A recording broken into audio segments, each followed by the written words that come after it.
Hello? Hey, can you hear me? Hey, there you are. Hey, what's up, man? What the fuck is going on, dude? You are live right now on the Zach Moonshine Show with Metal Devastation fucking radio, man. How you doing? Hell yeah, brother. I'm good, man. I'm good, you know. Sitting here hanging out. Dipped out of the truck, was hanging out with some friends. I was like, I gotta go do this Zach Moonshine, baby. Let's go. That's what's up, man. That's what's up, dude. We just got done blasting Formaldehyde, man, and I got to tell yeah. What a fucking heavy track that is, dude. God damn, man.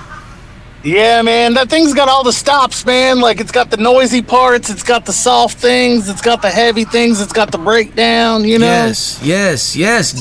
Dynamics. Yeah, man, it's got them dynamics, dude.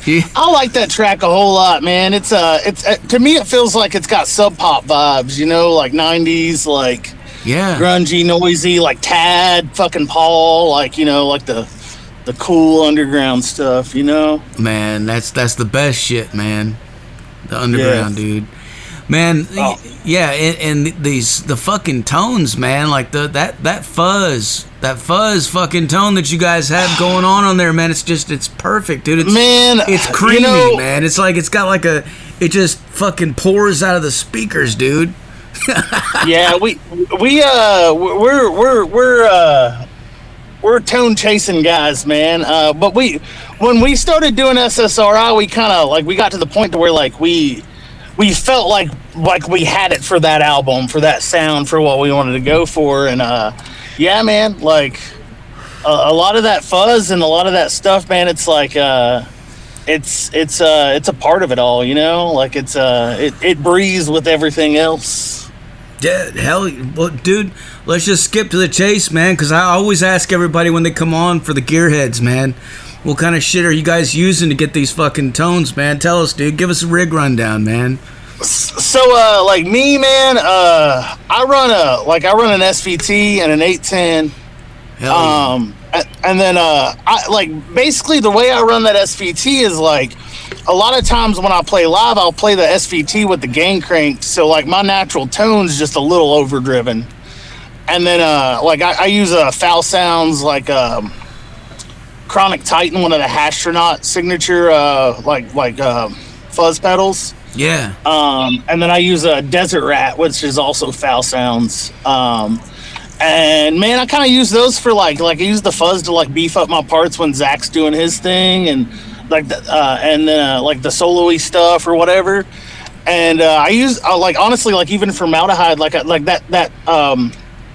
that feedback noise going in, I use the Desert Rat for that. And basically the Desert Rat's my feedback button. It gives me like that tone of like, you know, there's certain songs we'll play where like there might be an in and out of feedback, or there might be a build into feedback, and like a lot of that stuff's like me and Zach kind of working off each other. And then, man, I'm a P-bass guy. You know, I got a collection of P-basses, so I'm always... Hell yeah. I'm always doing that. I've got a gear problem, you know? Like, I got a bunch of cabs that, like, are in my garage that, like, you know, like... I mean, I'm always an SVT guy, but, like, I've got old, like, acoustic stuff, and I got all kinds of dumb stuff, man. All kinds of dumb shit. And then Zach's stuff, man, he's got a bunch of different pedals. I'm not sure his, but he uses this, like, really cool high-watt head. And it's got this really cool tone, man, and you know, we're just a rock and roll band, dude, doing rock and roll shit, man. It's all the same gear everybody else is using. Yeah, well, I mean, yeah, but I mean, there is a lot of fucking truth to the fact that, you know, like different fucking tube amps and different pedals and shit like that, man, they all have their own little special fucking mojo, you know what I mean? Like, oh yeah, for sure.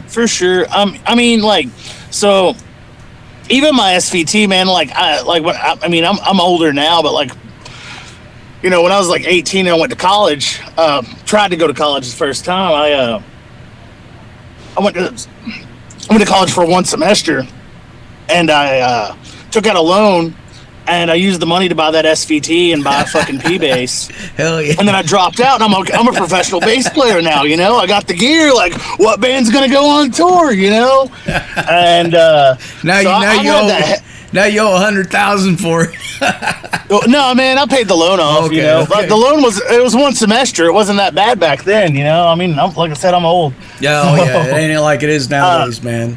No. You know, so I eventually paid the loan off, but I've had that head for almost 30 years at this point. So hell yeah, dude. Hell yeah, man. Yeah. See, that right there tells you all you need to know, man. For anybody out there that's been eyeballing one of those motherfuckers, man. Hell, yeah, dude. It's gonna if you can find like a 99 to like 05 like St. Louis SVT, they're worth owning, man. Fuck yeah. I mean, I've played the 70s stuff, and they're real cool. Like, if you can come across one and get a deal, but like, I mean, and then like even like, you know, sometimes the SVT goes down. I play a little like quilter head.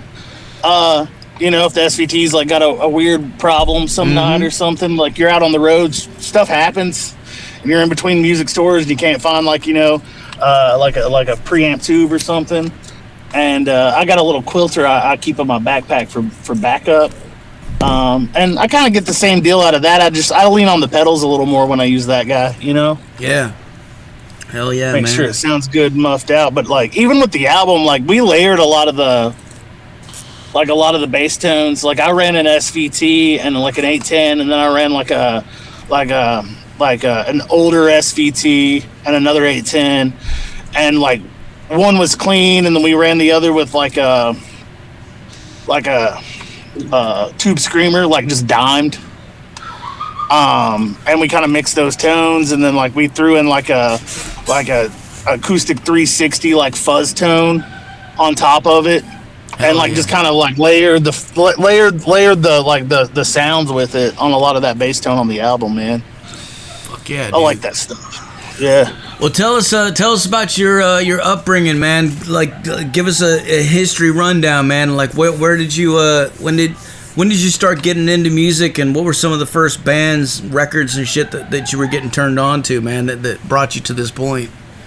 Man, so I was young, man, when I got my first bass. I was like in middle school, and my grandpa played bass, you know, and he played bass in like a kind of like a outlaw country kind of sounding outfit. Hell yeah. And so like, you know, I grew up watching him play bass. And, like my dad really wanted me to play guitar, but I was like, man, Grandpa plays bass. Like Papa, his name, everybody called him Hoss, but I called him Papa Hoss. Nice. And Papa Hoss, man, he like, you know, he always played bass, and I was like, that's what I want to play bass. Like that looks cool. I want to play bass. And yeah, man, I was probably in like sixth grade or so. And one Christmas he gave me a bass and like a little like PV, like the amp everybody that's ever played bass started with, that PV 112, like, you know, 75 watt combo amp, you know? Hell yeah. And with that fucking thick ass Tolex on it. Oh yeah, like that. Yeah, the fucking like you rub your fucking like rhino. If you fall against that, like it's not gonna hurt the amp. You're just missing like layers of skin. Yeah, dude. And yeah, man, like I you know, my dad was young when my dad's younger, so I grew up like, you know, like back then kids didn't wear a seatbelt. There wasn't car seats until you were like 7, so I'm in the front seat standing up like in the like Eastern Tennessee, like driving around, and Dad's like blaring Dr. Feelgood and stuff like that, you know. So, and then I had an uncle that was really into like, you know, like Maiden and like Slayer and like Anthrax and stuff, and so like a lot of that came early on that side of music. And then like when I got into playing bass, man, I didn't really like ever like get into like learning people's songs. I always just wanted to be in a band, and I was in a bunch of punk bands, and I was in a bunch of hardcore bands, and I was in like weird prog rock stuff, and I played like post rock, like instrumental kind of stuff, and but I've always wanted to like do what Crop's doing, and we kind of got to the point where it was just like I'd been to a show, and I met the singer, and he was in a band, and the band, like, they were good, but like he was too good to be in that band. And like I walked up to him and I was like, hey man, whenever you're done with these guys, you should come find me. Let's put a band together. And a few months later, he calls me out of the blue, and he's like, hey dude, like, were you serious about that band? I'm like, yeah man, I got a drummer and a guitar, so let's just start doing stuff. And that was like, you know, that was how it all started. So hell yeah, man.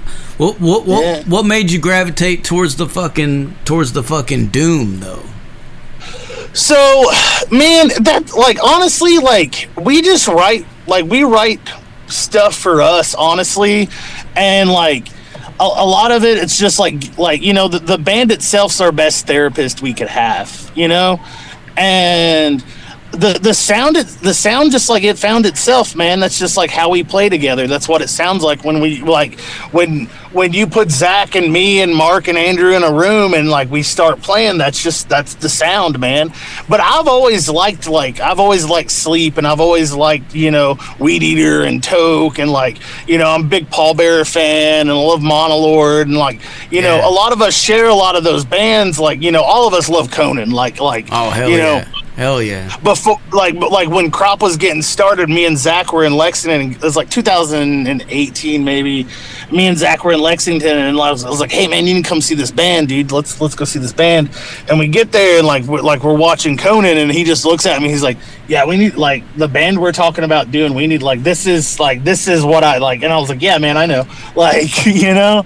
So we share a love for, like, really heavy stuff, but we also share a love for, like, you know, like bands that have hooks, and, like, you know, like we're all, like, Nirvana fans, and we're all Soundgarden fans, and, like, like I said earlier, like I love Paul a whole lot. Like, Paul's one of my favorite bands, like Paul and Super Fuzz and some stuff like that. And, like, so I like hard rock stuff too, and I like how they have hooks and how they, like, you know, people want to sing along and stuff like that. So like, and Mark's really good about capturing that stuff. Like he kind of brings that, like, that hook back to us, you know. And I joke around and I tell people, like, you know, yeah, we're, you know, all of our songs are, like, you know, 6.5, 7 minutes long, but, like, they're all just, like, Beatles songs, man. They're all Nirvana songs. They're all, like, intro, verse, chorus, bridge, which is typically when we do a breakdown, and then chorus, and you're out of it.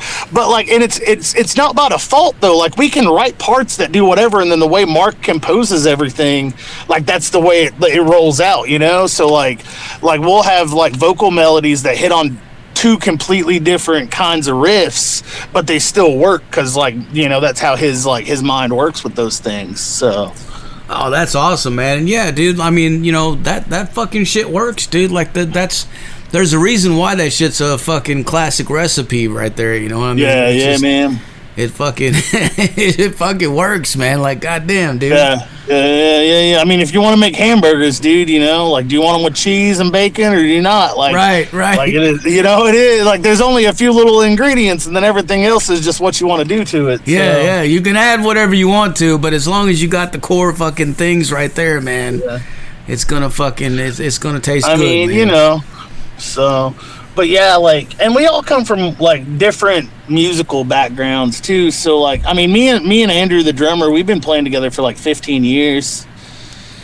And then, like, you know, like, Mark's been in a ton of bands. He's from, like, the Atlanta area, and he was in a band called, like, Six Shot Revival, and they did a bunch of cool stuff. And then Zach was in a metalcore band in, like, probably, like, 2009 to, like, 2014. They're on, like, Metal Blade Records, and they toured with a bunch of, like, huge bands and did all this crazy stuff. And, like, you know, like, we've all, like, been in bands and done cool stuff. And when we met each other, it was refreshing, like, not having a member you got to catch up to speed. Like, we all just hopped in a room together, and, like, stuff started coming together. And, like, it wasn't, like, there was never really a, what's it going to sound like? What's it going to be like? These are ideas. We just, like, you know, Zach shows up with a riff. We all start playing with it. Mark comes up with stuff. We, like, turn it into a song. And next thing you know, we got, you know, and even with the albums, like, I'm a big fan of, like letting the album be an album, you know, like, it could be 6 songs, it could be 7, it could be 12, it could be 10.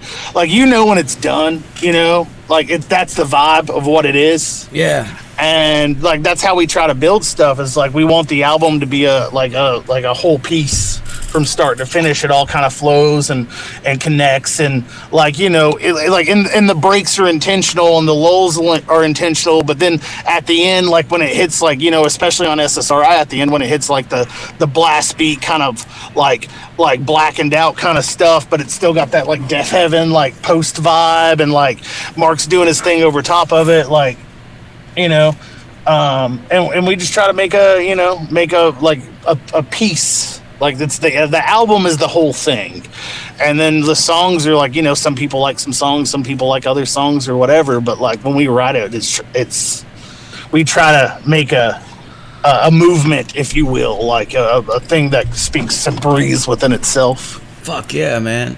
Well, as far as the band name Crop, how did you guys come up with that, man? Is there a story behind that? We were throwing band names around, and I'm a big fan of like single word band names. Yeah. Like I'm a big fan of just like one word, one syllable. And we were throwing some band names around, and actually our guitarist Zach, his wife was like making fun of me. She was like, just fucking name it Crop or something stupid. And I was like, dude, that's awesome. And then that's literally how it came about. She was making fun of me trying to come up with like a word. And then I looked up Crop, and I'm like, man, there's not like any relevant, like there's been bands called Crop, but like there's not been a band with like, any sort of social following or anything like that that's like been, because at this point like every band name's been taken, like you could think of the most off the wall band name, and there's a ska band in Minnesota called that, like it's just like it's what it is. But yeah, I kind of dug around, and like there wasn't a lot of there wasn't much there for Crop, and I was like, all right, cool. And then I tried to okay, I'm gonna get on socials, I'm gonna get like, at Crop, and it's like, well, every farmer in the world has something called Crop now. So I was like, well, I don't want to do Crop 666 or Crop 420 or something like that. And I was like, oh, legalize. What do you want to do? You want to legalize it. Legalize Crop. And then that's how like Legalized the festival came around, and all that kind of stuff was just based off that dumb little idea I had in the back of my head that Hell, what, dude? Tell us about the festival, man. Fucking Legalized Lex, man. What's up with that? Oh man, so that's let me see. I think it's April 16th, 17th, to 18th at Al's Bar in Lexington, Kentucky. And man, like, this is the third year we've been doing it, and like every year it's just really cool. It feels really special. It's super intimate. Like we normally sell it out like either right before or day of, and like. Like this year, it's like the first year I did 1 day. Last year I did 2 days. This year's 3 days. We got a pre-party on Thursday. I've got like florist on Thursday, and then I got like astronaut on Friday, and then I got spotlights, and then I've got like Insomniac and Crystal Spiders, and man, like Ooga Booga, and they're so good, man. Ooga Booga's so good. And like Swamp Hawk and She and Doomsday Prophet. We got like Lordship, Blessed Black. I got a couple of locals like Acromancer, Winners, and Blonde Cauldron. And they're man, super good, super new bands that are like doing really cool shit.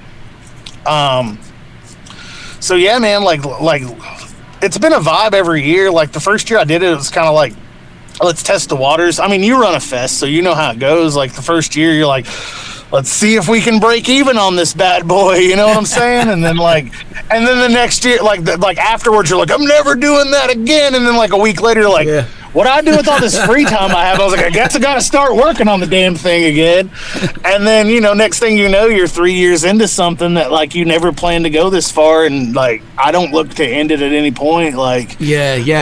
Like, there's the thought in the back of my mind is like, how could we make it bigger? But I like how intimate it is at the same time, man. Like, but we'll see what the world brings. Absolutely, man. 100%, dude. I know exactly what you're talking about. Yeah, I say that shit every single fucking time. Like, I'm never doing this again. But then, man, like, dude, you put yourself, so it's like, the way I look at it now is like, I'm throwing a party for everyone else, and I'm the one responsible for like making sure people are paid, making sure vendors are happy, making sure merch set up, making sure the lights work, making sure just all these things you would never think of. And then at the end of it, I'm like, man, but then then you get on like Instagram and you're tagged in all these like, I had such a good time, look at all these videos and all these posts and stuff, and you're like, fuck, dude, I can't not do it now, so I don't know, man. I like the Legalized with me, like the first years I was stressed, and now I'm just like, man, it's a train. Once it starts, the train it don't stop. Like, just run, let it roll with the punches. It is what it is. And I mean, overall, it's just a big show. It's just a big show. Yeah, like, and. Well, props to you, dude, because I know, man, that shit is a lot of fucking work, dude. It ain't no joke, man. A lot of people don't realize, man, like all the shit that goes on behind the scenes, man. Yeah. It's. Oh yeah, no. It is a lot. It's crazy. I've got a good team now. The first year I did it was me by myself, and then like I've built a team over the past 2 years, like since then. And I've got a good team now, man. I've got people that like especially like you don't think about stage hands and stuff. You don't think about like, oh, I need a couple extra security guys. Like, oh man, like I need whatever the random weird things are, and then like you learn that as you go, and then like once you get a team and they're all on page and they're all like, oh man, yeah, like they know what they're doing. Like it just like it makes it so much smoother, So yeah, I've had JB on the show a couple times, man. From JB's good, man. We played Maryland Doom. Probably 2 years ago, we played Maryland Doom for the first time. We were supposed to play last year, and we ran into like some vehicle troubles in Wilmington. And then, but we're going back and we're playing Knights of Doom that he's doing. So we're playing that on I think the Saturday, that one. Yeah, we got a couple cool festivals. Like we're doing like obviously Legalized, and then we've got the Knights of Doom, and then we're doing Asheville Doomed and Stoned in July. And then we're doing like Magbar Music Fest the same weekend. So like we got a little back and forth on that. And then we got a cool tour coming up in August. But it's not announced yet, but like we're going like up like northern areas and some stuff like that. Like, pretty big run on that one. I think we're out for like 10 plus days or so. And yeah, man, I get a bunch of stuff that's not announced yet. So there's a ton of stuff coming up, man. I'm pretty excited for this year. Last year was a good year for us. I look for this year to be even better. So hell yeah, dude. Hell yeah. Well, yeah, I was gonna ask, man, like what else is coming up next for you guys with Crop, man? You guys have any videos or anything like that coming up? We don't do many videos. We don't buy into a lot, like even a lot of our promotion, like when we do shows and stuff. Like I still hand out handbills. I still hand out fucking, I'll put up posters around town. I prescribe to like the old school method, man. And we work with a lot of bands that kind of do that, like when we go out and play and do stuff. Yeah. But like if we have something new, we'd probably do a video around it. We're writing the next album now. So we're kind of like in the time between gigs and like runs and tours and stuff, we're actively working on having new stuff out. But yeah, man, we'll see. I mean, there's always a possibility for a video or something like that, because we go out and play, and like you never know who you're gonna run into or what they capture and stuff like that. So like, yeah, I'm sure something's on the horizon. Hell yeah, man, fucking. Yeah, I was thinking because I know we've been trying to get you on the show for a fucking goddamn long time now, man. But I was laughing. I was like, fuck, he's already gonna be working on the next record by this point, man. Fuck. Nah, yeah, well, we are, but like, good. Well, so even like, we got Legalized coming up, and we've even we've talked about like, because it's Lexington, it's our hometown.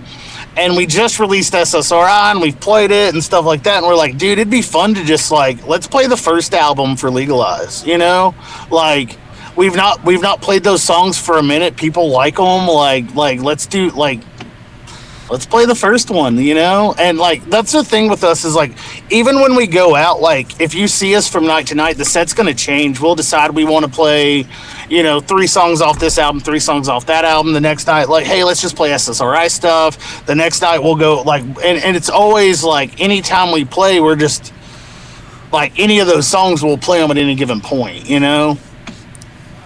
because they're all our babies and they're all, special to us for different reasons. Yeah, so man. Yeah. Well, for people out there that don't know, man, tell us what's the scene like there in Lexington, man? What's it like? Man, you know, I run into this thing with a lot of bands, and they're like, man, there's no like doom scene, or there's no like, you know, that kind of music scene. And I'm like, you don't work blue collar. And they're like, what do you mean? And I was like, dude, if you go on a blue collar site, there is 19 vans with clutch stickers on the back of their van. Hell yeah. It's the same sticker. It's like 9 feet wide by 15 feet tall. It's that big clutch sticker that's on everybody's van. So it's like, those dudes listen to the music. Okay, how about okay, go meet that electrician, go meet that plumber, like those, and that's like, you know, I'm out and I'm a pretty social person. So like when I'm out, like I've got an opportunity to talk, I just talk to people, meet them, and try to get them out. That's why I do handbills. That's why I put posters up, you know. But the scene in Lexington's real cool, man. Like, you know, we did our album release at Al's, and I think we had like probably 150-ish, 160-ish people come out. Like Storm Tokers from here, they do well. And there's a good, so Lexington and Louisville are about like an hour and 15 apart, but like any band from there and any band from here can kind of go back and forth and still do well, because like, you know, the scenes kind of cross-pollinate that way. So we'll have people drive down for these shows, we'll have people drive up for other shows, but the scene here, man, like it's real cool. Like, I mean, we got like Swamp Hawk and Swamp Hawk's sick. We got she's real good. Blind Scryer. We got a band called Bad Wires. They're super good. And then like, I mean, you know, there's a lot of good talented bands in the area, and I feel like if you just build a good show, you know, a good show with good bands, that if you like it and you have a taste for music, like if you find 3 bands that you like and put them on a bill and tell your friends, and your friends tell some friends, you're gonna get some people out, man, you know, and then just build that. And it takes time, but you just build it and make your thing, you know. And Legalized has helped with that, and you know, getting some cool bands come through and stuff like that's definitely helped. And you just keep adding friends, man, you know, you just build it up and help your friends, and everybody helps each other, and you have a good time, and try to keep the shit talk to a minimum, you know, and just have a good time with everybody. You know, we're all too old for a bunch of the dramas, so. Yeah, man, yeah. You know, and like you said, dude, like you got to talk to people, you got to reach out to people and shit like that, man. And like, I mean, fuck, that's how you got me, dude. Like, I don't even remember, I can't remember exactly, but I don't think that a promoter or anybody sent me anything of you. Like, I think it was just you just hit us up at some point. Yeah, man, I do that. I do that. I've applied for your festival like 3 times now. Yeah. I didn't this year because like the time frame it hits, I thought we might have something, but like but yeah, I was like I'm like, but I do that with everything. Like we played RPM Fest in up in Massachusetts last year, and I just like I any band, if you want to know, man, if you want to know the secret,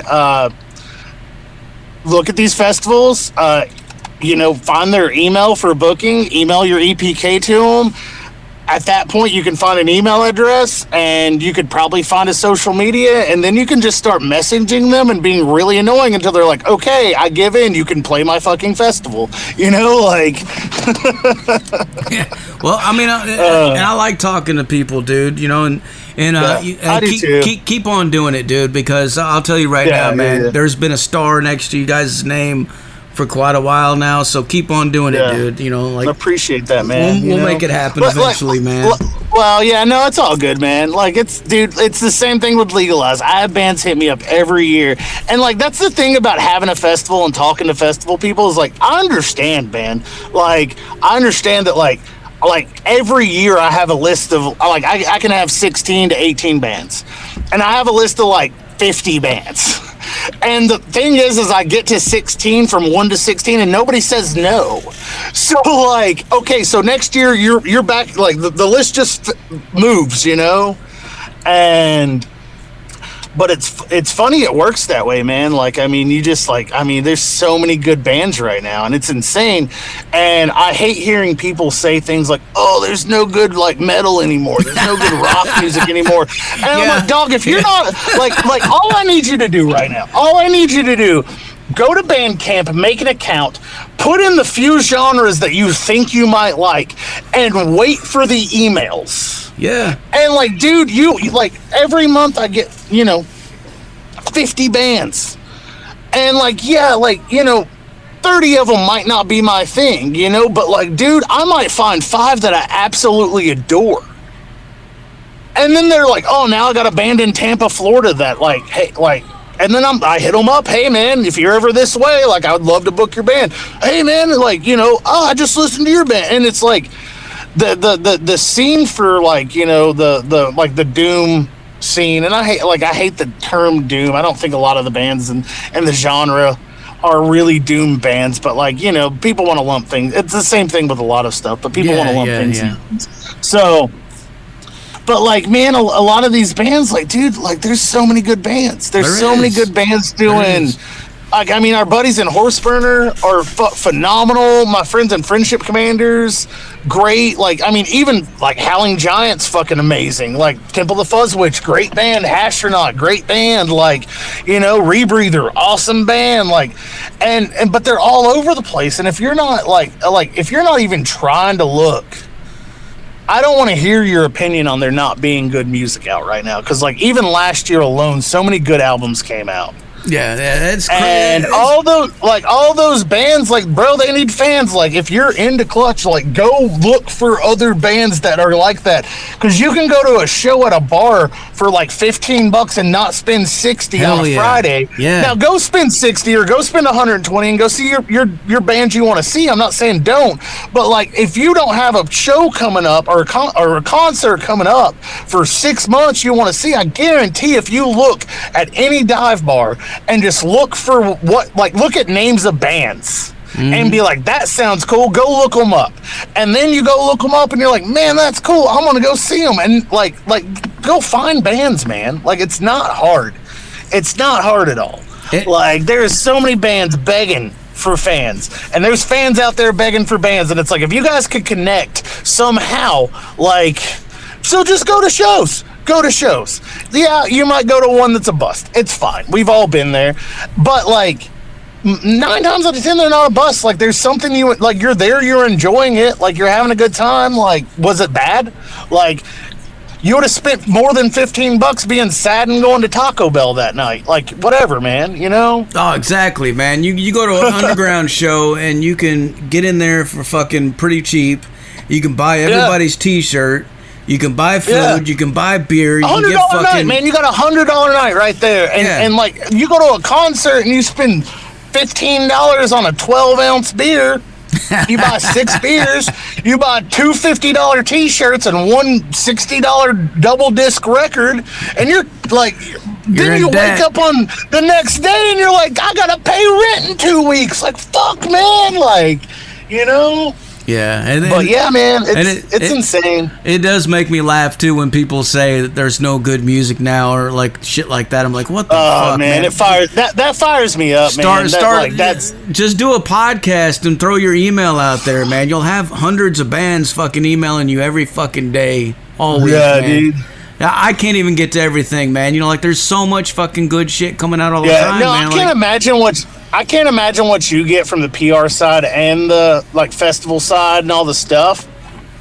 Just the festival alone, man. Like, I'll get like the most random stuff. Like, we would like we're a band from Italy and we would like to like play your festival, and I click on it, it's like some avant-garde prog like jazz band, and I'm like, first of all, you guys rip. Second of all, like, you are not the vibe for this, but like I do enjoy it.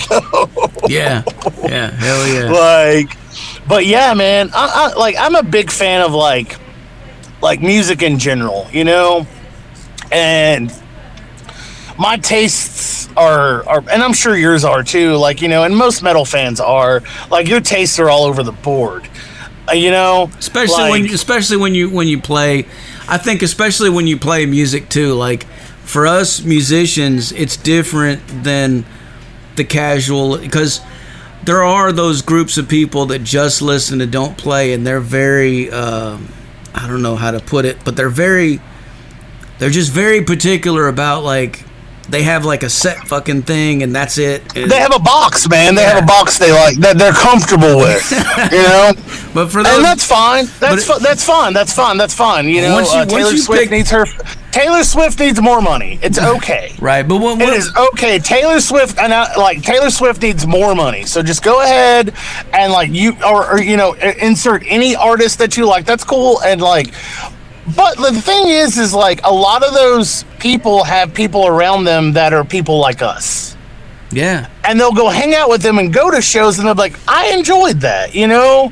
Like, or there's always something there. It might not be every band. It might not be every song. But like, I guarantee if people go to shows like that, you're gonna find music that you adore, you know? And you can be into anything. You could be into like country. Like, it's not just metal, man. Go to shows. Find those bands that you like in your area and go fucking support them, dude. And it's any genre. Like, there's bands for everybody out there because everybody's making music, man. And that's the beauty of it. That's the beauty of art. Everybody can make it. There's no wrong way to do it. There's no wrong way to approach it. There's no time frame for it. Just do it.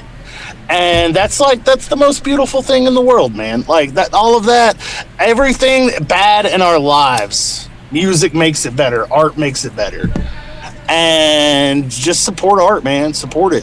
Fucking support it. That's a quote right there, man. Yeah. Hell yeah. Fucking support it, yeah. Hell yeah. Just the last part, though. Yeah, dude. I mean, you know, especially when you go to these underground shows like that too, like what you're talking about, man. You can get right up there on the fucking stage with the band. You shake their hands. You get to hang out with them after the show and drink beers and talk shit. Like, it's different, you know. It's just and I'm not knocking going to see your favorite legacy act when they come through. I get it, you know. I'm not knocking going to your Louder Than Lifes and your Sonic Temples and your big, huge, fat. Go, dude, go. Go. But also go to the fucking underground support it all, though, man. Like, because like you might roll up and see this band from Bowling Green or from fucking Paducah or from fucking Evansville. That, man, in 2 years, you're gonna pay $300 to see them play, you know. And you can be like, man, I saw Tyler Childers. I'm from Lexington, so this is an example I like to use because Tyler Childers is huge. I saw Tyler Childers play at like a fucking dive bar for 15 people multiple times in Lexington through the rise of until he got huge. And then I also saw him at the arena in town, you know. And those artists exist, and it's any genre. Those artists exist, and yeah, it's harder to be big in a metal band. But man, you know what? I was born with the curse of playing nasty, tasty riffs, baby, and I'm just gonna fucking do it. Like stop, motherfuckers, stop me. You know what I'm saying? Like, arrest me now. Like, hell yeah, dude. All right, well, yeah, man. I guess I'm about out of questions for you, man, but is there anything else you want to let the people know? Where should they go to fucking support you guys, man? Where's the best place for them to go? We're on Bandcamp. We're on all the streaming platforms. If you look up Legalized Crop, if you can't find it that way, just look up Crop SSRI. And you can find us. If you're on social medias, you can find us through Legalized Crop on any of those things. We're there. You got to have them. Or, you know, we got shows coming up. If you find us and you like what you hear, you know, come see us live. We like to make new friends. And we like to get in your area, and we'll basically play for next to nothing and have a good fucking time. So let's go. Hell yeah, brother. Hell yeah. Well, before I let you go, can I get you to make us a station tag real quick? Yeah, man. All right, whenever you're ready, say something like, "This is Braun from Crop, and you're listening to Metal Devastation motherfucking radio." All right. This is Braun from Crop, and you're listening to motherfucking Metal Devastation radio. Woo! Hell yeah, dude. Hell yeah. All right, man. Well, dude, thank you so much for taking the time to talk to us. I really appreciate it. And, anytime, brother. Anytime. What I'm going to do now is I'm going to blast some more crop for these motherfuckers so they go crazy, all right? Hell yeah, dude. You have a good one. All right, man. We'll talk to you later, brother. Later, bub. Cheers. There you have it, folks. Braun from fucking Crop live on the Zach Moonshine Show with Metal Devastation motherfucking radio. Like I said earlier, put your speakers in your windows, put them in your front lawns, put them in your neighbor's driveway, do whatever you gotta fucking do. If you don't see U-Haul trucks every fucking where tomorrow, what the fuck are you even doing, man? Like, why are you even here, dude? Seriously.